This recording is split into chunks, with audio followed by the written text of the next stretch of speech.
Do, do, do, do. All right. Ladies and gentlemen, boys and girls, it is I, the OG, Big Sam, the historian showstopper, and this is the holiday invasion of Falcons Friday High Noon Madness. I'm going to get into a few things today. You know, talk about the preview of the game. What I'm saying. Get into a few keys to Sunday's victory. Gonna talk about the unwillingness for people to try to understand. Having a revolving door in the front office is not a good business model. And third topic is going to be, going forward, the front office's construction of, what could be a defensive dynasty. Um, you know, you know, and shopping around and talking around and hearing around, it gets to be a little monotonous, with people, everybody's solution, what I'm saying, is to hire and fire and things of that nature. You know what I'm saying? Um,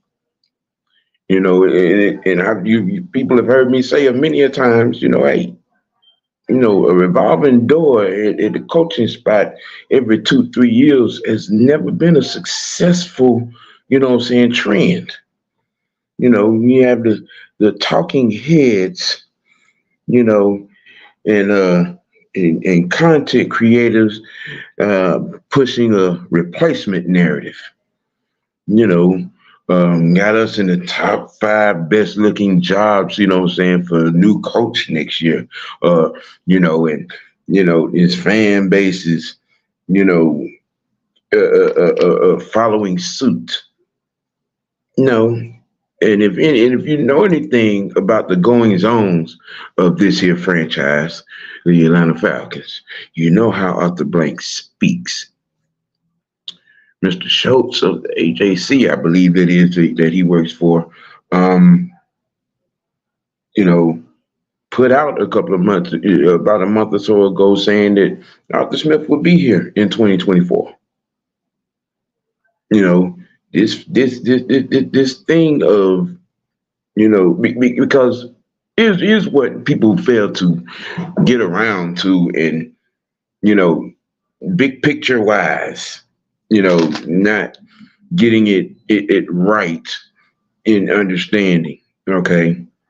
No, because people like to bring up, well, this coach and GM was hired at the same time as, Terry and Arthur, and you look and see what they, well, 3 years ago, everybody that got hired, neither one of them walked into a situation that was like ours. And nobody else had to get over $110 million in dead cap. And none of those guys from Philly to Detroit, uh, Miami, they haven't had the roster turnover that we have had in these goings ons in these 3 seasons. And to get to this point and be able to draft more of what you figure to be, fit for this team, this offense, this defense, and whatnot, and being able to spend money, you know, and bring in free agents, which we have not been able to do in quite some time, about 13 years to be exact. And we told you 3 years ago this was going to be a bumpy road when y'all demanded change. You know what I'm saying? We told you that, from the aspect of player development, it was not going to be easy. It was not going to be a smooth transition. You know what I'm saying? And even from a coaching perspective, transitional development, which a lot of you all see, they just missed the boat on that. When you go from special teams or defense coordinator or offense coordinator to head coach, It's never an easy move. That transition. It takes moves. It takes put in foundation. It takes finding the right pieces with your staff, from position coaches to coordinates to assistants. All of that. All of that. And here again, everybody has in their mouth, in their mind, that the best solution to what's going on right now is to never mind. I mean, well, why would you get rid of the guy that cleaned up, that helped clean up the mess that Thomas Dimitroff and the previous coaches left us? A lot of people are not thinking. You just want instant gratification. I say it all the time. Y'all don't care nothing about nothing except the A and the Z. Y'all give two shits about the B to the Y. And the B to the Y is what's needed. The process is what's needed. You know what I'm saying? The development, the trust, the chemistry, all of that is needed to be worked into. It'd be worked into, and I've talked myself to have been blue in the face about these very things over these months. With all y'all having, well, I mean, they're calling the man the bad coach. Well, how do you know what a bad coach is? And if anybody watched that game last night, you know what a bad coach looked like. You know what I'm saying? Because not Brandon Staley. Who? Not LA. Look, that team has checked out on Staley. That team has checked out. And I was actually saying that about 3 weeks ago. Okay. But to see that last night, the Raiders and Jimmy G, the Raiders, 63 whole points. But y'all, looking at us and looking at our own situation, and see something like last night. If something like last night that doesn't happen, in this season with us, then it's time for we need to cut. Yeah. But we have been nowhere near that. This locker room has nowhere in any shape, form, or fashion checked out on Arthur Smith. Y'all would wish to think so. You try to say so. But it's evidence to the contrary. We had our whole offensive line last week decimated, and those that came in told the line, which told me that everybody from the starters to the second string to the practice squad is bought in to what this staff is teaching, preaching, and formulating. I mean, ladies and gentlemen, we got the sixth man in the house who's going to, give you some more insight on what I just, was just talking about and saying. What's happening, Kev? Oh, gee, what's happening? Y'all actually got to catch me on an off day. Thank goodness. I threw my back out yesterday. Hey, we good though. What's going on, OG, man? How's everybody doing? We good. Yeah, that game last night. I woke up this morning. I didn't know what was going on. I just saw I said 63. I had to make sure I had my right pair of glasses on when I saw that. But right. Yeah. But yeah, man. Regardless of what's going on with this team, I damn sure don't want to see my team getting whooped like that. Right. Right. But That's the epitome of checking out. yeah, because like regardless of what everybody speaks on as far as where this team is at right now and where the expectations of what this team was supposed to be, like I said, and shout out to the therapist for always saying this: expectations don't win games. Players have Right. to win this game. Mm-hmm. And really 4 or 5 plays this season, we'll be looking at this team completely different. Exactly. But but but even with this whole thing, this is why that's why they have the defense they have right now with the veterans over there. Because when the shit don't go right, you lean on the guys that's been there the longest. And what do you say, Sam? Mm. What do you say about that defense? Tone set the tone. There you go. That's all I gotta say on that one right there.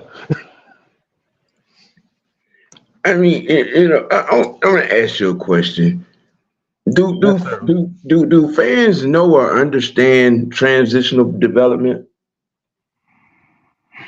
It ain't that I'm gonna say it like this. I don't think they don't know what transitional development is. It's always transitional development depending on feeling. And it's always like I said, you're always going to give time to develop for certain players players that you want to see. Mm-hmm. I mean that's just how this society works. Where, like I said, we make decisions depending on our emotions. We give our judgment based on it. Like I said, you can't expect. Like I said, this is the third different team in 3 years.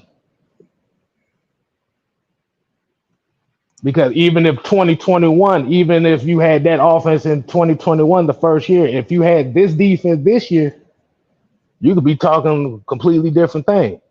Yeah, a whole lot of things will probably be different. But here we are, and they're on this, the talking heads included on the big networks and the larger podcasts and content creators, all of them are pushing this, replacement narrative, and everybody seems to fail. You've heard me say it 1,000 times. A revolving door at the coaching position has never ever been successful in the NFL. Right. It's not a successful business model. Not in the NFL. It has never ever created a successful foundation. No success has come from that. And a lot of people are wanting to get rid of Arthur Smith, who was instrumental along with Terry, you know what I'm saying, in digging out from under, bad personnel, negative cap space, and their minds are just stuck on blanket statement. Well, it was 7-10 and 7-10, and now here we are, and we shouldn't be struggling with all this generational talent. No, we don't have generational talent. We got talent, and that young talent has to learn how to play their positions, as it were. And what we told them 3 years ago, didn't we? This was going to be a bumpy road. It was going to be very adverse in all its situations thereof. Now, could some of what has gone on this year been avoided? Yes. Was it frustrating? Yes. Surprising? No. I mean, but man, people who have their minds made up, you know what I'm saying, and being drunk on, what's happening, and thinking it's the end all be all, and it's far from it. Adverse situations create hardened and steadfast abilities, if you will. Because a lot of what is happening this season, think about that. If things pan out these last 4 games and we're in the playoffs against some of these experienced teams, we're gonna need what we dealt with this season in order to not be in panic mode, you know what I'm saying, as young players. And young as in, you know what I'm saying, with at the head coach position, if you will, as well. I mean, but it is something that you just have to deal with and learn from. I'm gonna get in here and say what's happening to everybody in the chat real quick. Let's see, Pat Norris, who's the first one in here. What's happening? Good to see you, sir. Bubba Gump. Oh hell no, Dreddy, John Sinclair. Hey, Auntie, and Terry Lloyd. Let's see. Hey, what up, one? Just talking. Hey, Sonya. Ghost Peppers, good to see you in here as well. Let me see something. I saw a comment a second ago. It's I know what you're talking about. You saw my tweet from yesterday. Yeah, it went down in California. Oh Lord. Yeah, the youngest was out there busting. Oh, Terry says they want 5 quarterbacks in 4 years. We need stability in order to have good foundation, and a good foundation is needed to get to the next level to be contenders. Yep. Year in and year out. Yep. And this is true. This is true. What people don't understand, a lot of people don't understand, okay, when in coming into this job 3 years ago, this was not gonna be no 1 or 2 year fix. And you're fooling yourself and delusional thinking that was gonna be the case. You got two sets of construction that's going on right now. The player personnel and coaching. I mean, from the coaching standpoint, perspective, the defensive side is set. It's set. It's set. I said a couple of days ago, there are going to be changes on the offensive side. I really believe, okay, we're definitely going to have to bring in a receivers coach. I think it would be good to move Yates to quarterbacks coach. He has a very good understanding of this scheme. You know what I'm saying? He's another Kubiak, great nap guy. And we all know about, Matt Shaw being behind the scenes as a, offensive consultant, possibly turning into the offensive coordinator come next year, which I think would be a good move. But it just we're the necessaries of that. I mean, because like I've been saying, we ended up with David Gone pretty much by default. Yes, hey, sir. Truth. What it do, man? No. I just got two shirt on right now. I just got his shirt on right now. Yeah, I got his shirt on right now. He said I can borrow his shirt. You want to borrow his shirt? Yeah, that bitch like 5 sizes too small for me, too big for me. So right. Okay. Hey, Sam, you said something earlier, and I want to, but Mike, I don't mean to cut you off. Good. You said generational talent, right? I'm gonna be honest with you. I kind of have a problem with that phrase as far as generational talent Yes. because the reality is what nobody talks about what that word means. Generational means who's going to be the guy that we perceive that's going to generate the most money. Mm-hmm. Now we have an offense right now where you pretend you well everybody says you got about two of those guys, but with two of those guys who you thought you was going to be making some money on, well, three of them if you count Drake, you got Yeah. three guys that you thinking that is going to be your money making revenue guys, but you have an offense that requires 5 to 6 guys to make plays. Somebody's not going to eat on a consistent basis. And I think that expectation of it is kind of the thing that is driving the media disdain of what the expectations of this team is. Yep. See, now, Mike, you want to add something to that? No, go ahead, because I want to actually answer. I saw Dreddy's question in there, and it's something that really But go ahead and finish that before I get to that. I mean, well, a lot of in that people seem to forget that trust and chemistry is essential to the growth of this offense. There's some trust issues going on in this offense. One being Desmond doesn't trust Pitts. He doesn't. And y'all keep asking the question, well, why isn't he getting it? Why Pitts ain't getting a whole lot of targets? Because one, he's never in the right place. Two, he's dropped a lot of balls. Even I have an issue with that statement is because it's not so much trust.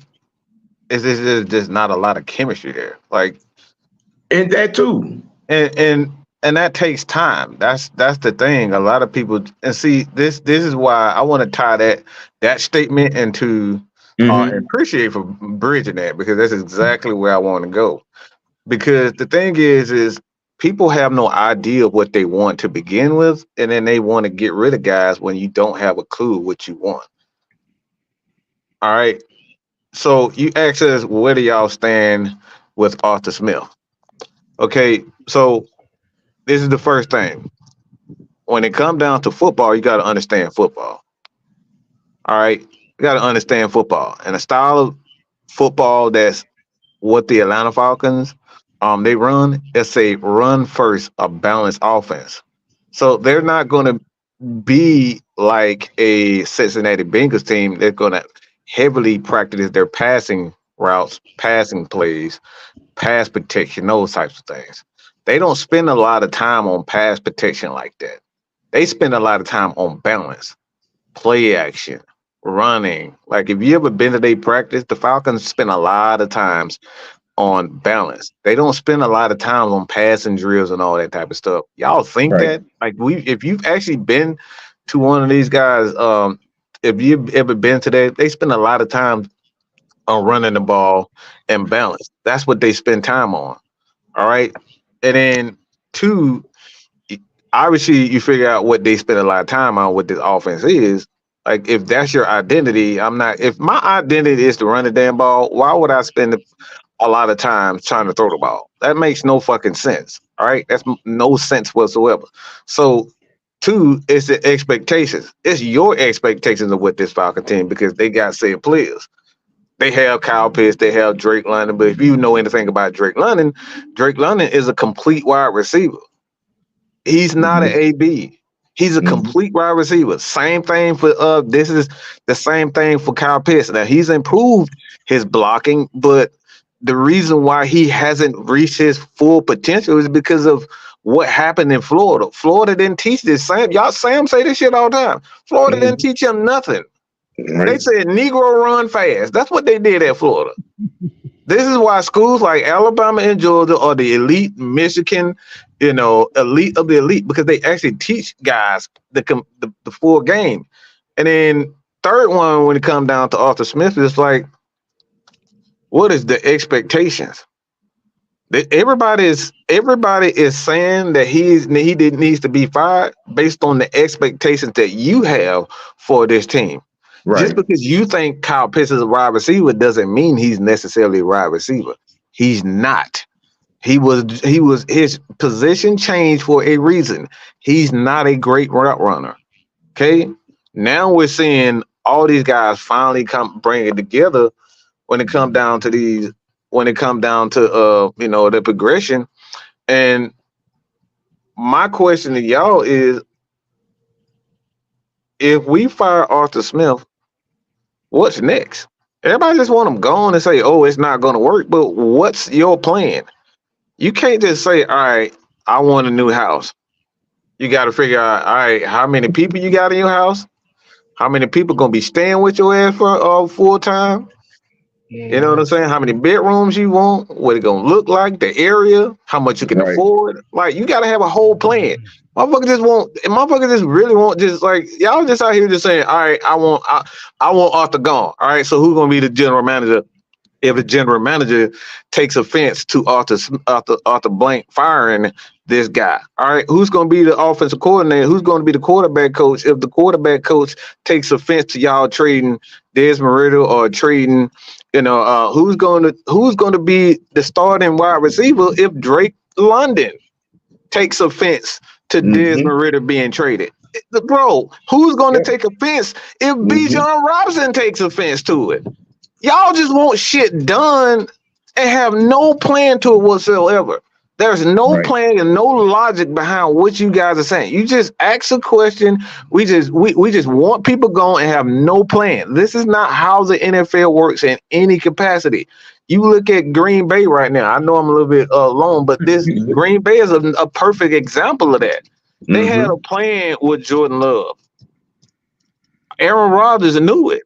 He knew that. They knew it. They knew it was coming to, but they didn't just say, all right, we've drafted a quarterback. Let's just get rid of Aaron Rodgers right now. No, they would have been in cap hell. So what did they do? They restructured the contract.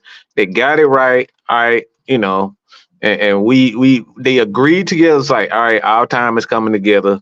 Our time together is coming to an end. So we're gonna restructure your contract, make sure it works out both. And then you develop Jordan Love in the background.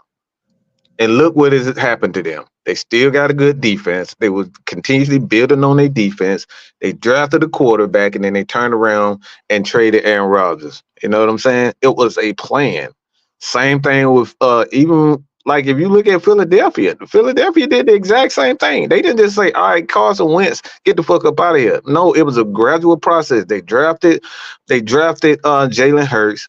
They built the defensive line, they built the offensive line, and then when it was time for them to say, all right, the hell with this contract with Carson Wentz, they trade the contract, and then Jalen Hurts, when he was ready, all right, he had everything in place, a good defense, a good offensive line, a running game. It was a process. Yeah, and opposite of us, they had money and draft picks when Sirianni took that job.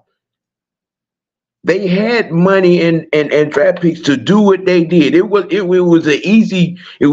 like just connect one or two dots and go forward. Unlike our situation. Hell, they still had players from the previous Super Bowl win still on that damn team. Right. So you came into a situation where it was the perfect storm, where, like you said, you already had the foundation from a championship team still there. You still had the draft capital, because you have to also have to remember that, I'm trying to think, was it the second year where they had like 3 first-round picks? Mm-hmm. Yep. And then, like you said, I think they had in the past 3 years with the Eagles, I think they had a total of like 22 draft picks. Mm-hmm. Yes, sir. Oh, wow, Brandon. Breaking news real quick, K-Style. Brandon, he's been fired from the San Diego, but Los Angeles Chargers. Yep. It's yeah. Mm-hmm. They kind of got They kind of got bent over last night, and that Mm-hmm. wasn't a good sight. And so, I mean, well, if you actually been watching the Chargers, and like I said, I was 3 weeks ago, and I saw them, and I was just like, that team is checked out on him. And then last night happened. You let the Raiders drop 63 on you. The Raiders? but here's the thing, though. Here's the thing. This is why this is where this statement comes in at. The $270 million quarterback they just paid for couldn't save his job. The wide receiver they drafted in the first round can't catch a cold. The defense, Yeah. the defense can't stop nobody. So you got the first round pick quarterback and you got the $270 million guy. Joey Bosa is injury prone. There's some Sundays that Herbert he can't throw Stone Mountain in the ocean. You know what I'm saying? They got a lot of money tied up into a lot of players. Mm-hmm. Yeah, they do, and now, I guess you could say the Chargers has moved up to the top of the list as a very conveniently good-looking job, so to speak, if you will, if that's what you want to call it. Yeah. If that's what you want to call it, anything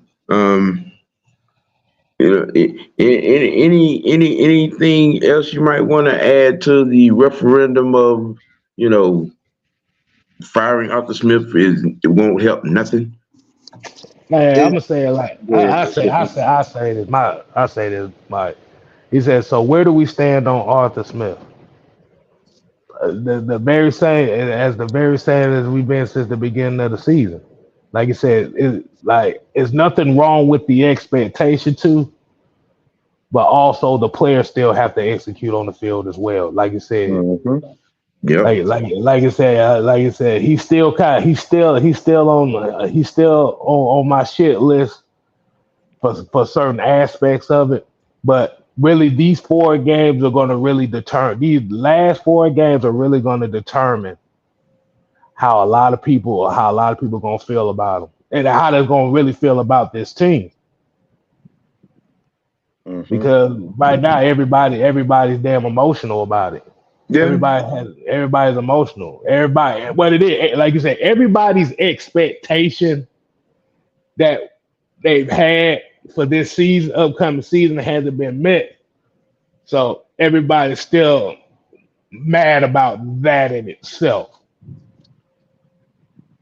Well, as long as the door is still open, for a shot at the playoffs,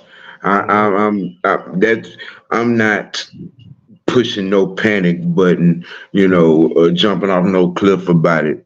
I mean, like we all have said to a T, this was never an easy 1 or 2 year fix, coming into this regime. And I think that, as long as Mr. Blank sticks to, letting this work out, feel out, and grow out, and not cut your nose off to spite your face, if you will. I think the light at the end of the tunnel is going to be very bright.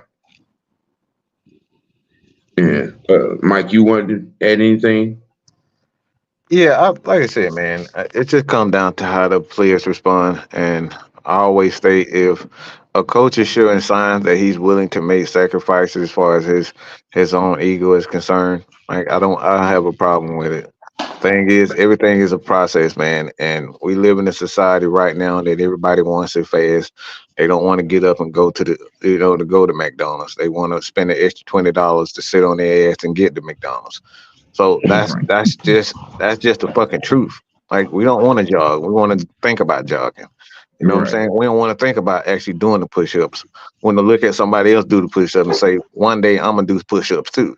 So this is how the society is. So until Arthur, shows me that he's unwilling to make the necessary changes, as far as not only his staff or him sticking to what actually works, because that's the only thing that like bothers me. I don't have a problem with him not running the ball. I have a problem with him not running the ball early in games. I think that's where he's being stubborn at, is early in games to get it going, because the Falcons offense clearly works. But for whatever reason, that first quarter, he's been incredibly stubborn, and maybe that's something that he needs to continue to do. Um, because if you don't iron out the kinks, or you don't get these guys a clear vision of how this offense they're going to get comfortable with running the ball. And then once the team get comfortable with running the ball, the defense is going to get comfortable with you running the ball. So I don't have a problem with that.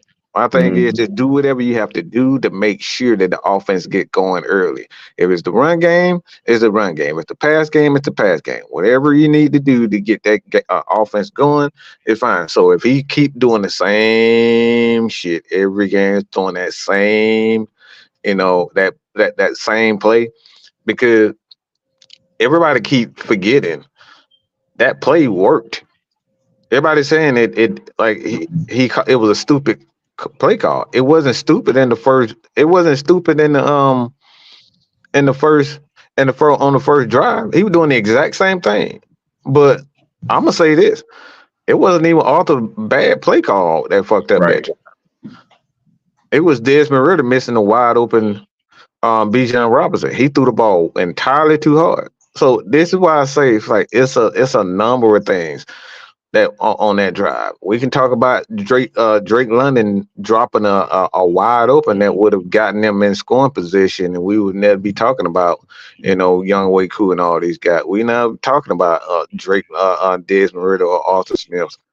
So it's whatever they got to do to get their offense going, and I don't think firing Dave Ragone is going to be the answer.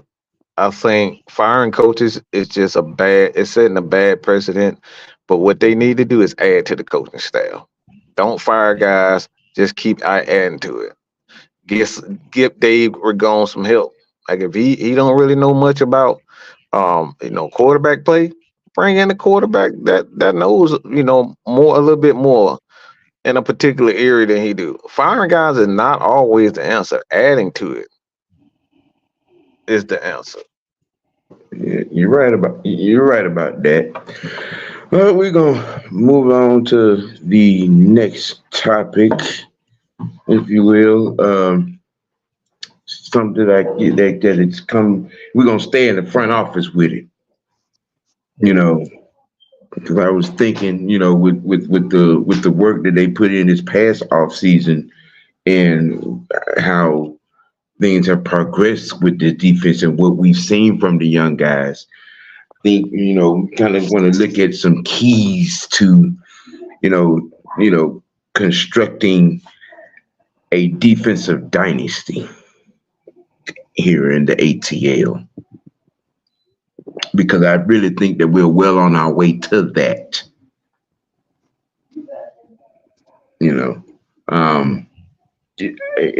With the Zach Harrisons, bringing in the Jesse Bates, the emergence of Clark Phillips, Evan Ketty, coming out party, if you will, this year.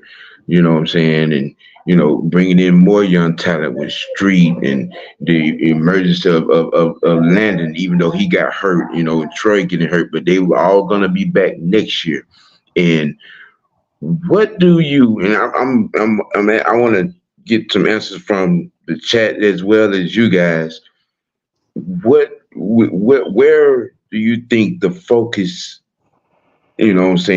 should be, with elevating this defense, with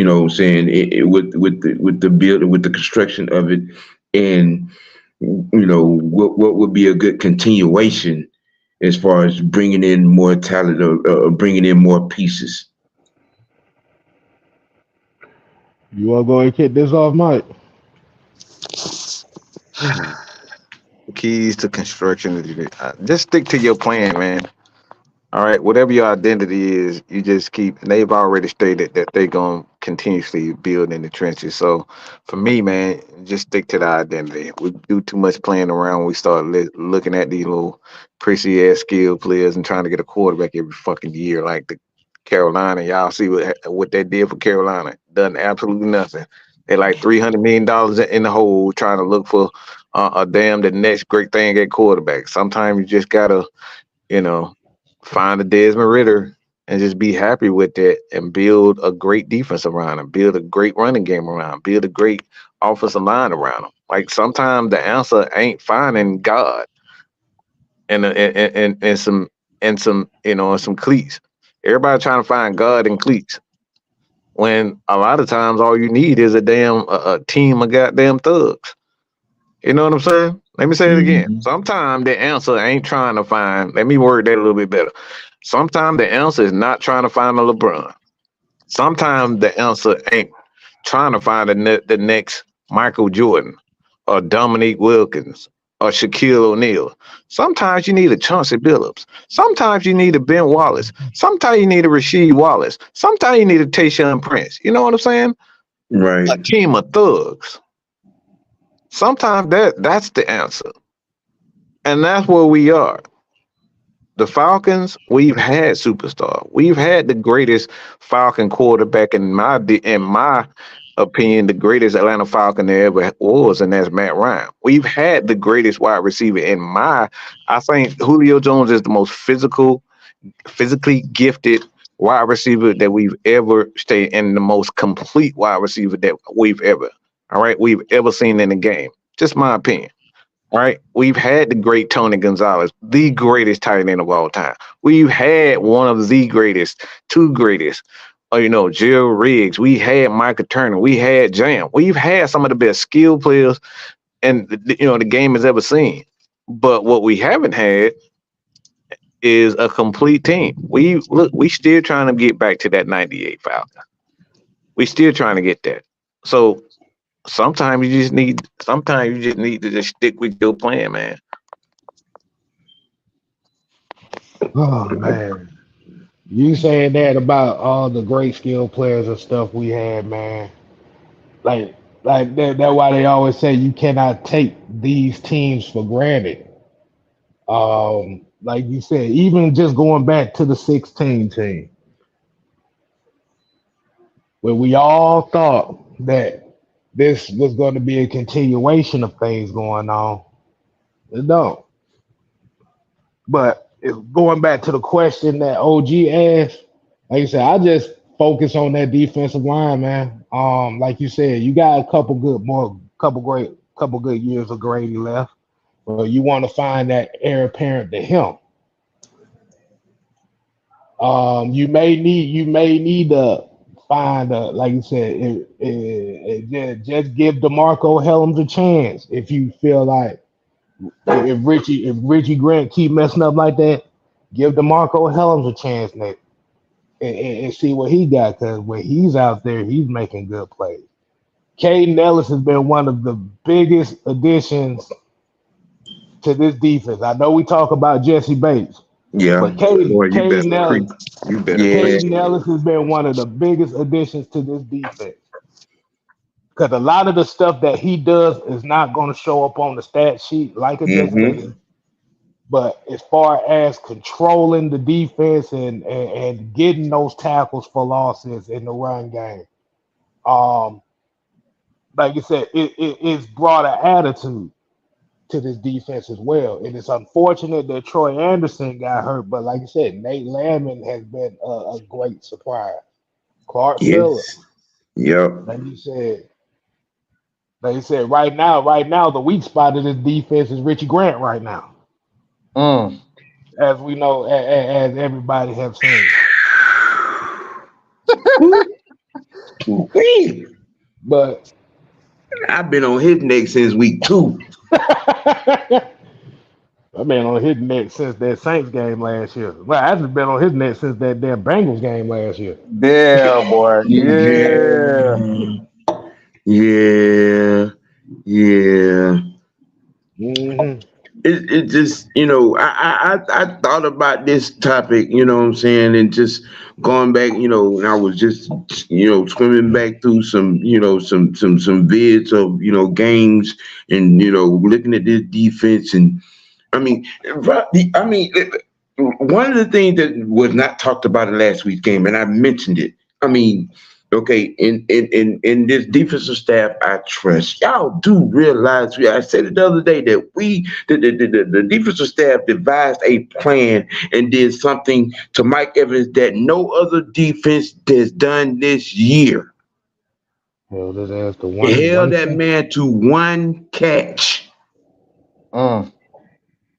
One catch, who was on a roll from the first time we played him. He has had 100+ yards receiving in every game since the first game we played them up until this past Sunday.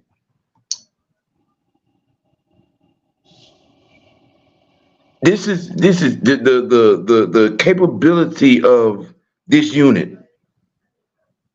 And I'm like, and I've been thinking it to myself and saying it to myself. We're kind of on our way to, having a defensive dynasty, if you will. I mean, because if they like, let's bring back Calais another year, because his you can't not underestimate the veteran leadership that he has had in that defensive locker room. You Right. know, for and then you Jesse Bates, who has been to a Super Bowl. Mm-hmm. Okay. And what he has done, calling defensive backs meetings on Tuesday without coaches. Who does that? You know what I'm saying? And outside of Richie Grant, you could see the effects of it. You know, the leadership, the lead by example, the picking each other up, the next man up. I mean, because even I even thought it when Grady went down. I mm, and I was like, okay, because there is no replacing a Grady Jarrett. You know, that stature, that player, his play. You know what I mean? And for London, Landerman, Horn, Street, you know what I mean? You know, those guys, it becoming that locker room, it be in that locker room and come in and collectively cover his activity on that line. You know, we keep that, and yes, there is some detrimental choices that are going to have to be made in this off season, because there's a strong possibility that I said a couple of weeks ago, we're gonna know what AJ Terrell's true mindset is come this off season, because if he's about it, whether he's about the bag or about the mission.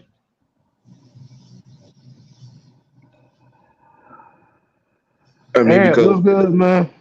My my bad, Good OG. night, y'all. I was about to say that, what I'm saying, what's happening, Yeah. y'all see him, y'all see him, How the y'all fuck we see him. can't see his big nose tackle? Like, Hey, I'm invisible, bitch. oh shit. You made sure he put that emphasis on that one. you know, um, because I've been, me, I tend to pay attention to guys' movements, what I'm saying, in the locker room and off the field. Now, Jeff Okuda's activity off the field is telling me he's gonna be here. Um,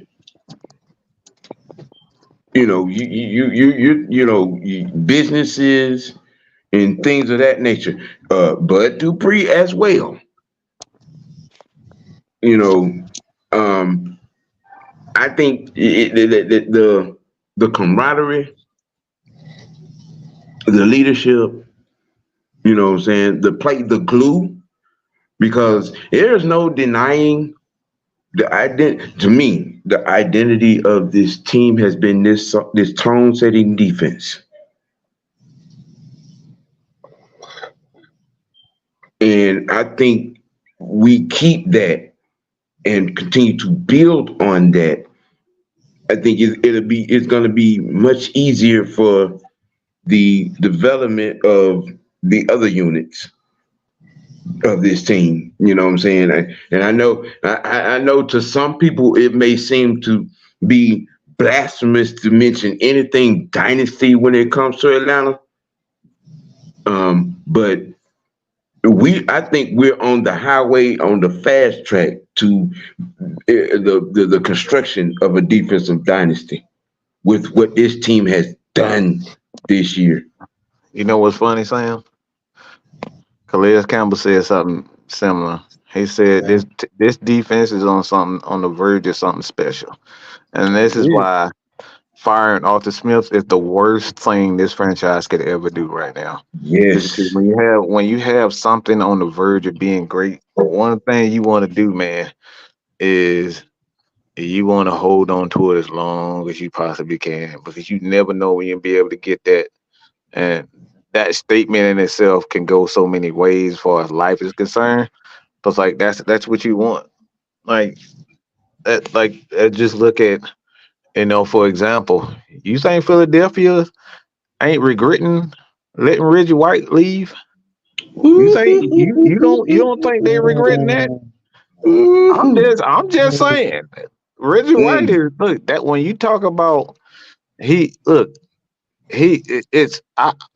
what I compare him is a modern day Aaron Donald and Grady Jarrett. Them guys can play on any position on that line and wreak fucking havoc. That's what I compare them. And that's even like Reggie White was just something. He was just something that dude was just something else. All right. Deacon Jones, Reggie White, those dudes were just something else. All right. They were just them. And Grady Jarrett and Aaron Donald don't even compare to that guy. And Philadelphia let him walk. And this is stuff that I'm talking about. It's like once these guys are gone, once a Deion Sanders is gone and you let him walk, bro, we can sit up here, the Hawks, the Falcons, letting Dominique walk for nothing, and letting Deion walk for nothing, bro. We still suffering because of that. So you want to cultivate that, and you want to hold on to that. And I know I was gonna say something about Georgia Tech, but Kev, we know Tech.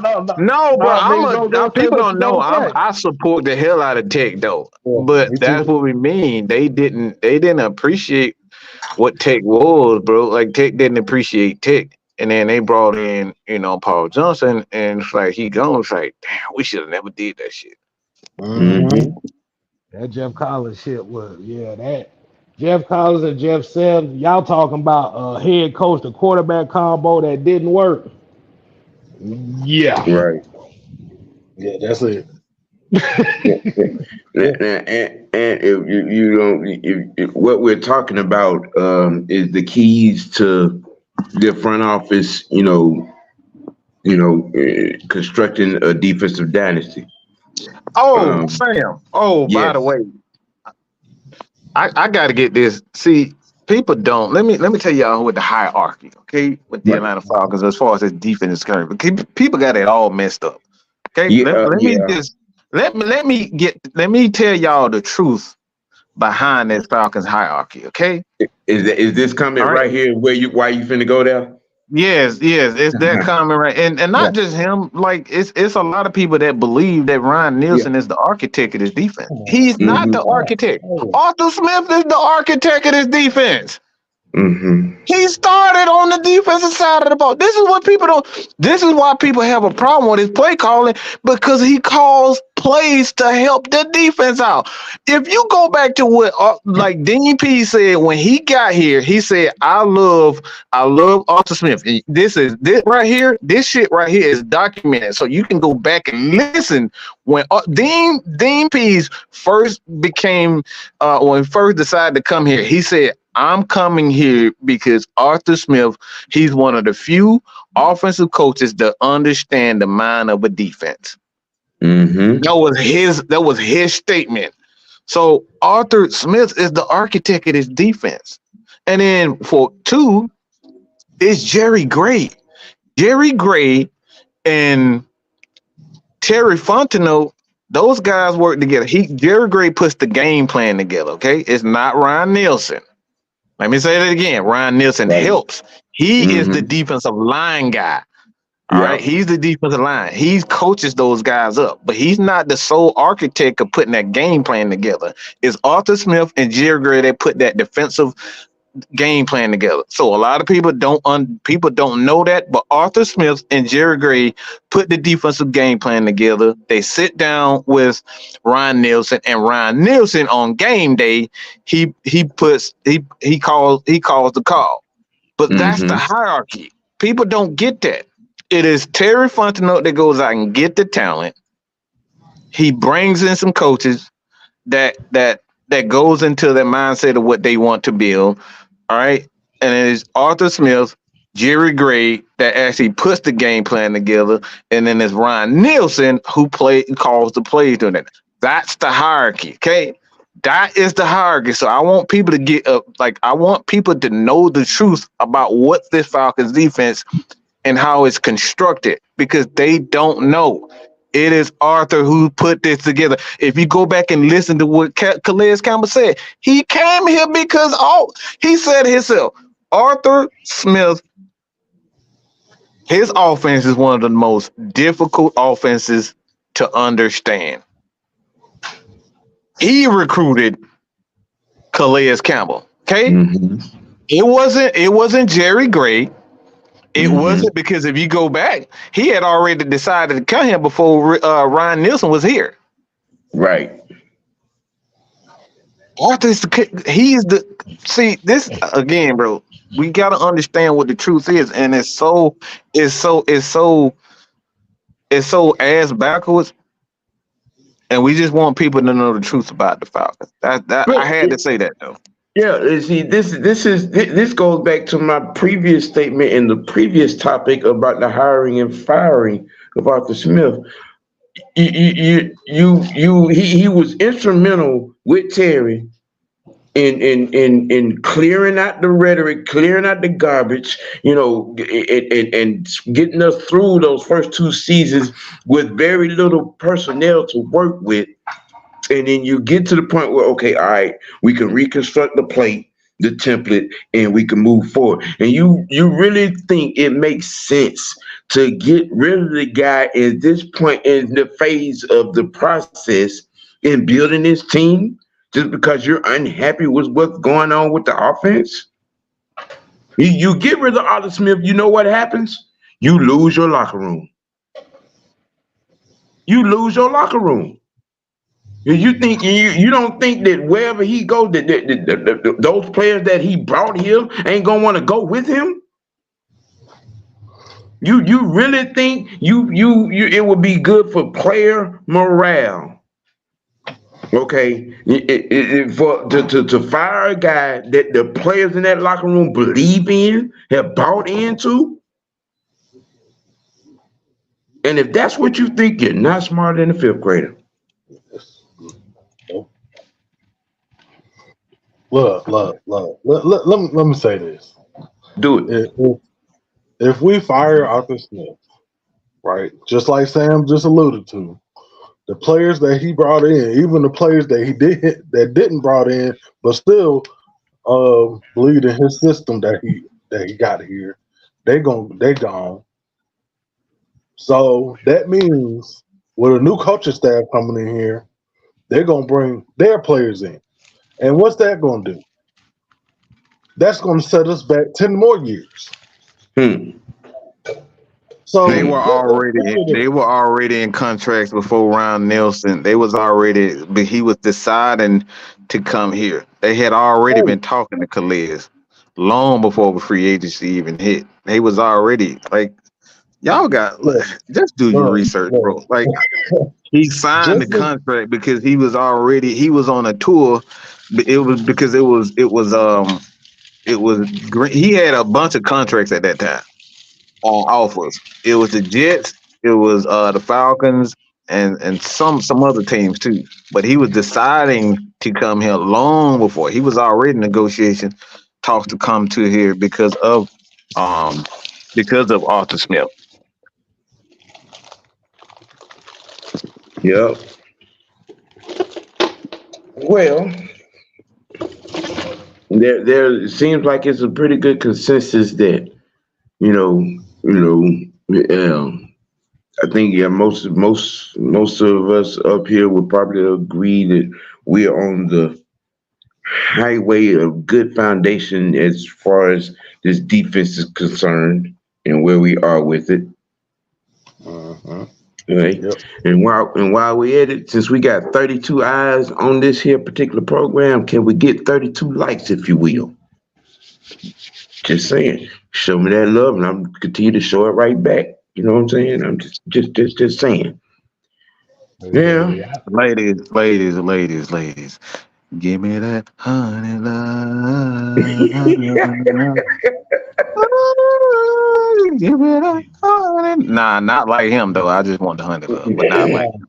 Well, we don't hear Saturday night lunchtime. Right.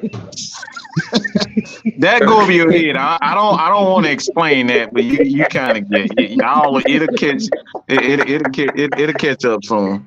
Hey, okay. Well, let's get into this weekend's game with the Carolina Kitty Cats. And preview and of what's necessary to rewrite the ship, if you will, going into the last quarter of the season. And since you're just getting in the dough, you know what I'm saying?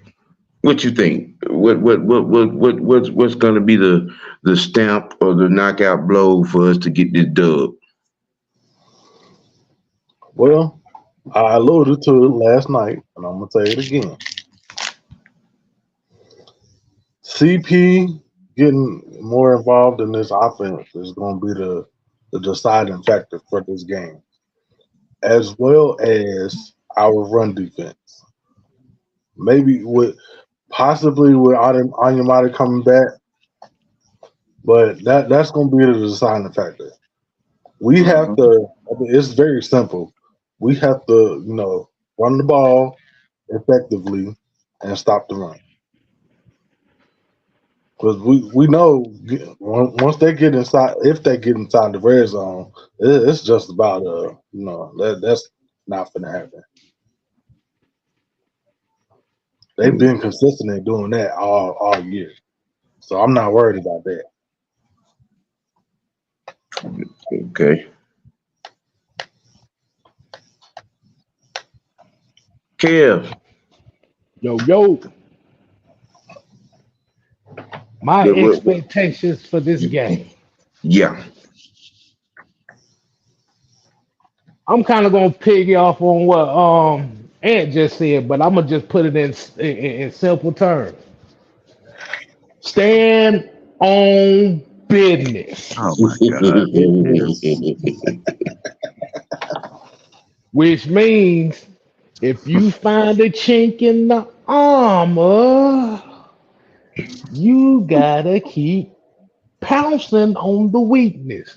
So regardless on what the national narrative is be about, well, Carolina Panthers are just that bad.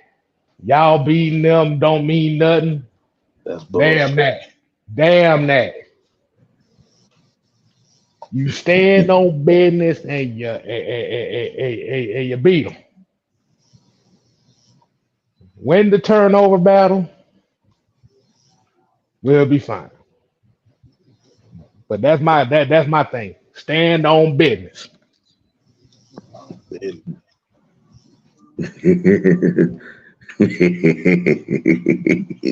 It's that no business. Oh, son of the Palpatine. Do what we do. Just do what we do, man. Just do what we do. We're gonna continue to run the ball. We're gonna continue to play the style of ball that we want, and it's eventually gonna come together. Everything always come together. But like you can't expect everything to come together within, within a calendar year. This Falcon team has been together, under a calendar year, including coaching staff, players, coaching staff, and all. These guys still finding, they still learning each other, and it'll get, like I said, it'll come together, man. Like I said, barring a complete embarrassment, the last 4 games, um, Arthur will be here, Desmond will be here, all these guys will be here, and we'll just go back, to adding a few players here via the draft and free agency, as well as adding to the coach, adding to the front office. We'll be fine, but just keep doing what you're doing. Like sometimes, that first thing we always do, we that doubt keep, you know, creeping in, and I think that's what happened with Dead Murder. Doubt got crept in, and they realized I fucked up. I shouldn't have benched him. Um, and now he's like, all right, this is the process. Just stick with it. Stand on business, like K Style said. Sam, I got a phrase that you could use. You use for the Falcons for now on. Yeah. $1, 1 hour. $1, 1 hour. $1 holla. $1, 1 hour. Right. I'm passing that on to you, man. That's the phrase I'm gonna give you. Give you to use. $1, 1 hour. Okay. Well, I think the defense will win the battle that will win the war in this game. And that's the turnover battle and the battle in the trenches there. I think our defense will move the line of scrimmage. Mm. Um,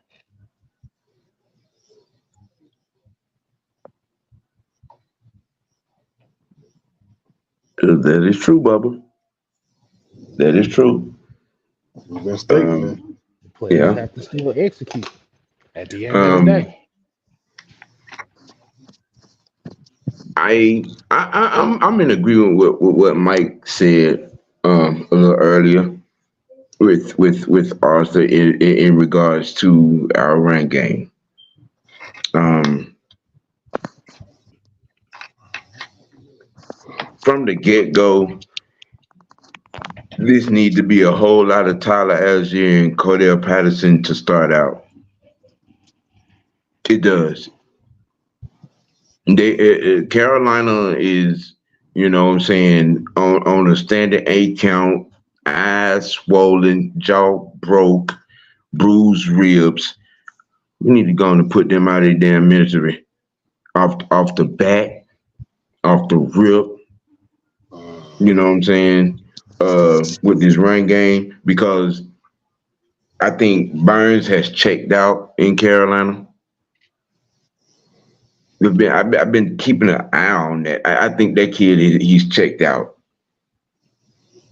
He's getting his full blown James Harden impression in Brooklyn on. And from an offensive perspective, we need to we need to I'm talking about boom, boom, a boom again. Now on the defensive side of the ball, let's just have Bryce like a deer in headlights,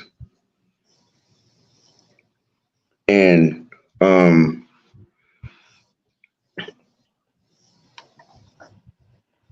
We need to knock Chuba Hubbard's block off. He has been a pain. He has been for whatever reason, when he see a Falcons uniform, he turns into Earl Campbell.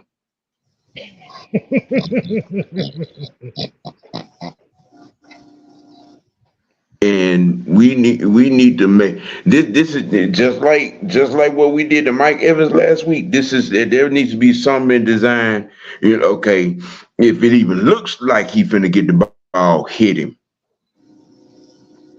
Even if he don't get the ball, hit him anyway. So what you saying is kick that dude in the nuts. Hey, get your Ric Flair on. You said be like 3-6 Mafia. Right. Hit him.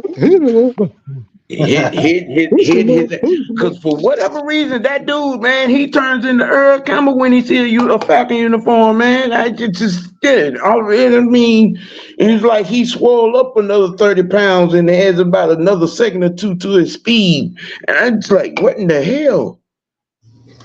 So, in other words, what you're saying is we need Tasmanian Devil, Mr. Number 27, to lay some wood this game. Yeah. Yeah. If he can't do anything else, he can hit, but then all that other shit, We ain't talking about him in single coverage. Hell no. Well, what you saying? Arthur Smith needed to go ahead and make him the second middle linebacker, but next to Dan K. Listen, look, well, he likes to stick his nose into the opposing offensive line. Let him keep doing that. Find trouble and hit him. Because looks like Miles Sanders has been getting his Mike Davis impression on 2.2 inches of carry. He has realized you ain't in Philly no more, Toto. I'm just saying. We need to get home. Our front needs to move the line of scrimmage into Bryce's face. We need to put a hat on a hat, and we can't. Let's not let old ass Adam Thielen, get loose. What's the other kid? What the other kid? Was it Martin? Terrence Marshall. Terrence Marshall. Yeah. We need to be extremely physical. We be a hat on a hat. Hit what's moving. That's what it needs to be.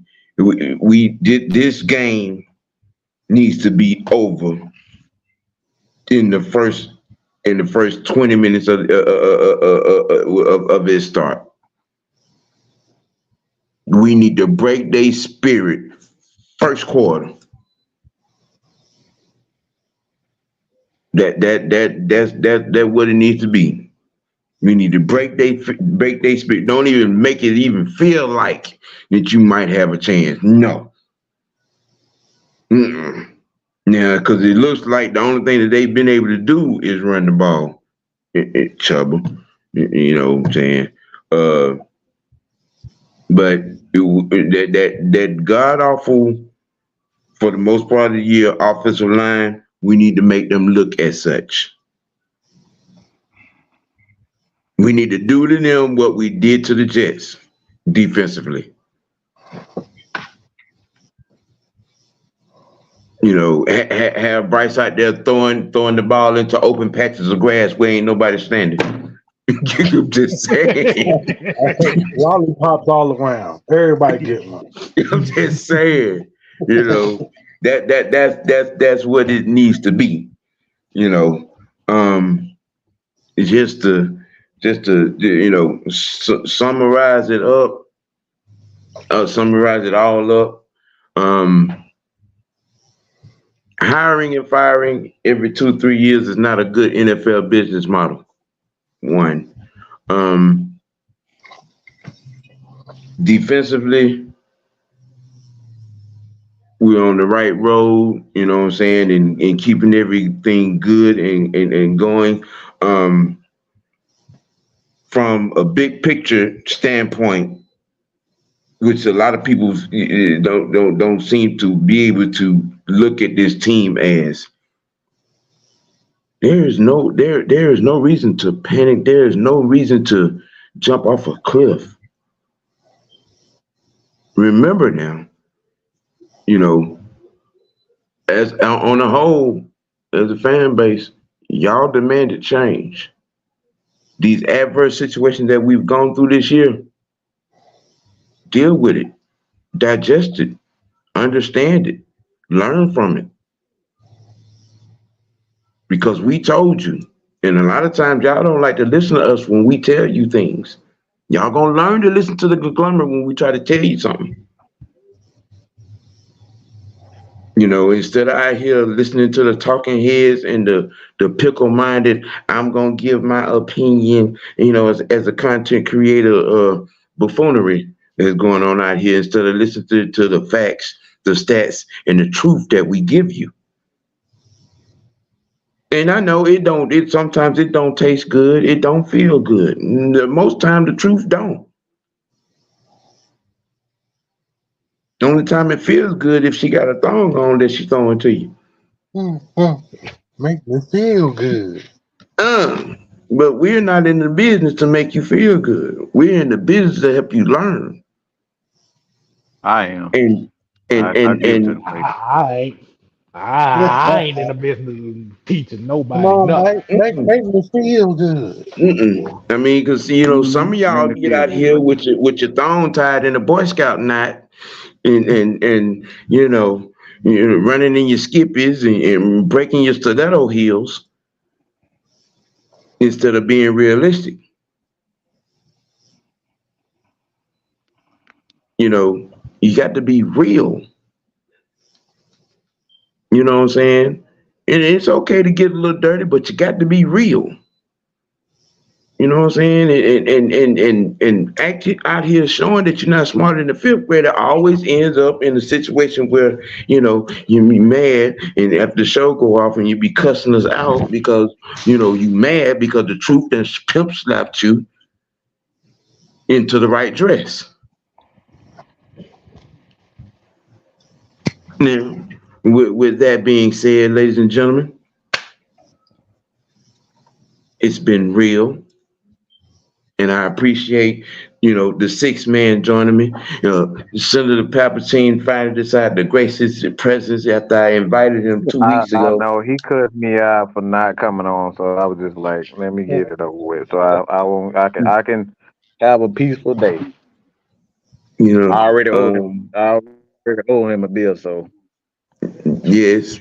And to our faithful chat line, you know what I'm saying? Dame DiBiase, nice to see you, bro.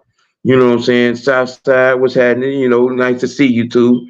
You know what I'm saying? Everybody that joined, again, I say it again. I try to say it every time I'm on. I appreciate you showing me the love. I appreciate you joining. I appreciate you watching. I appreciate you indulging in dialogue. Benjamin Arnold as well. Hey, Christy. You know what I'm saying? Everybody, John Sinclair, even though we don't see eye to eye all the time, John, I love seeing you in here and having these dialogue and these conversations. You know what I'm saying? JB, everybody, I appreciate you. Y'all have no idea how much, you know what I'm saying, I appreciate you, helping me, having my dream come true. Because this is a dream come true for me doing this.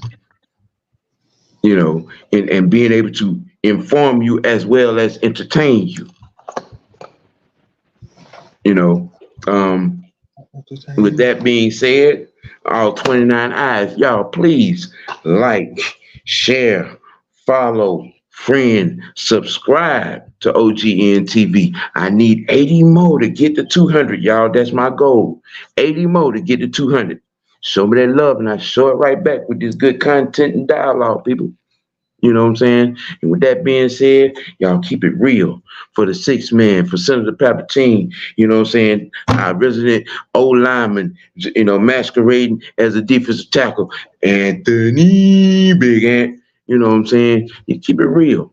You keep it dirty. Keep it ATL. Keep it Dirty Bird. And most notably, keep it real with yourself. This has been Friday, Falcon Friday, High Noon Madness. And we out, y'all. Peace.